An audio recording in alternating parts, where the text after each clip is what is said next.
Let's move on. Get you details from the state of Bengal, where there is a massive face-off over post-poll violence in the state. BJP is up against Mamata Sarkar.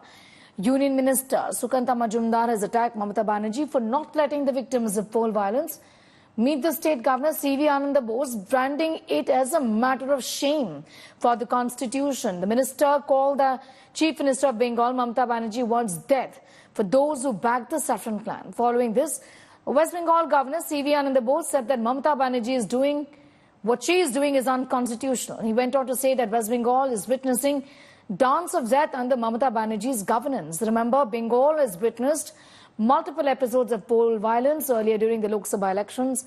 Hundreds of BJP workers went into hiding. Workers are taking refuge in the BJP office in South 24 Parganas. Workers have claimed that there is fear of TMC goons. BJP has moved High Court to save hounded workers, also forming a committee to probe the violence. The committee will visit Bengal and submit a report to the party president based on their findings. I have heard the victims. That is one version of the story. As a governor, I would like to be fair in my approaches and comments. Let me also listen to what government has to say. देखिए, governor साहब ने सही सवाल उठाया है, क्योंकि जिस तरीके का विषय आया है कि आप जो विक्टिम है उनको मिलने नहीं दे रही है, गवर्नर को गवर्नर हाउस से निकल के जाना पड़ा, तो ये तो डेमोक्रेसी को शर्मसार कर देने वाली बात है। डेमोक्रेसी में गवर्नर कस्टोडियन है कॉन्स्टिट्यूशन का, वहां तक भी अगर पहुंच नहीं पाए विक्टिम, तो ममता बनर्जी चाहती क्या है? जो लोग बीजेपी करते हैं वो क्या डूब मरे, सुसाइड कर ले? तो अगर ऐसा है तो मुख्यमंत्री जी एक बार बोल दे सामने आकर, सब बीजेपी वाले सुसाइड करने लगेंगे उनके घर के सामने जाकर।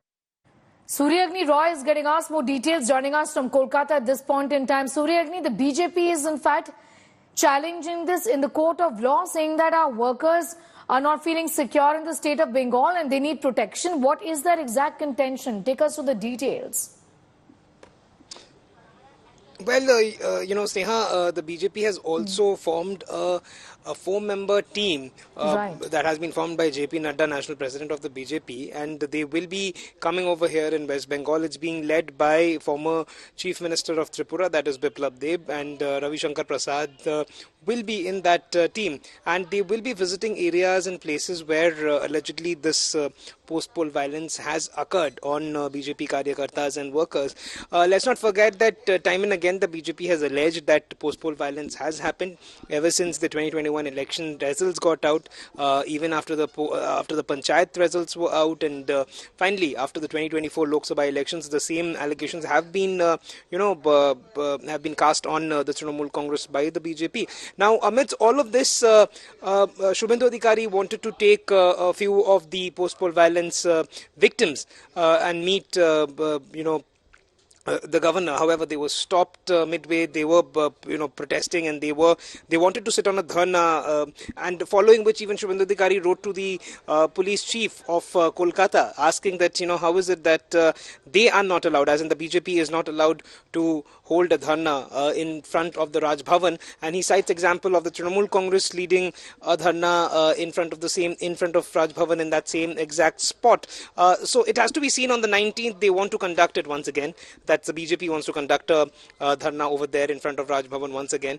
Whether or not the police, they allow them, give them the permission or not. So for that, we have to keep our eyes on the 19th. But amidst all of this, the governor has also taken on the state government on this. He has asked for a report. Yesterday, he was speaking to the press. He was speaking to media, and he informed that he had asked for a report from the state government, from the state administration, which did not reach him till yesterday. So this was what the governor had also said. So amidst all of this, post the election results, we see there's a lot of heated up scenarios between the BJP on one side, the governor, and the Trinamool Congress government over here. Back to you, Steve. Surya Agni, I'm going to thank you for getting us those details and putting that into perspective. In fact, the bickering between the TMC and the BJP continues here in the state of Bengal.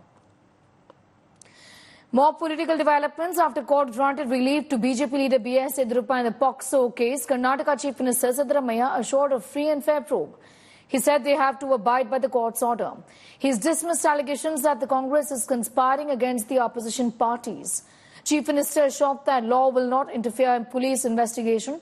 Further went on to say that no one is allowed to take the law in their hands. BJP has defended Yedi and called the cases fake. The party said that BSY will come clean. Karnataka High Court has directed police not to arrest BSY until Monday. Yediyurappa is accused of sexually harassing a minor girl when her mother went to meet him for help in a 2015 case of sexual assault of the same girl by a relative. Do you think somewhere there's a political conspiracy in this? I don't want to comment anything at this stage. Everybody knows everything. So I have full confidence about the judiciary. I will get justice.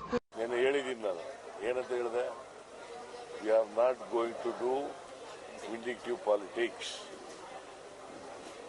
ಗೊತ್ತಾಯ್ತಾ? Vindictive politics ನಾವು ಇವತ್ತಿನವರೆಗೆ ಮಾಡಿಲ್ಲ. ನಾನು ನಿನ್ನೆ ಮೊನ್ನೆ ರಾಜಕೀಯಕ್ಕೆ ಬಂದಿಲ್ಲ. ಇವತ್ತಿನವರೆಗೆ ಯಾರ ಮೇಲೂ ಕೂಡ vindictive politics ಮಾಡಿಲ್ಲ. ಅದು ಬಿಜೆಪಿಯವರ ಕೆಲಸ. The vindictive politics, especially against Yediyurappa, is there for last 1 decade, and more than 20 cases are put on Yediyurappa. He has come clean in all the cases, right from Supreme Court, and I'm sure that he'll also come clean in this case also.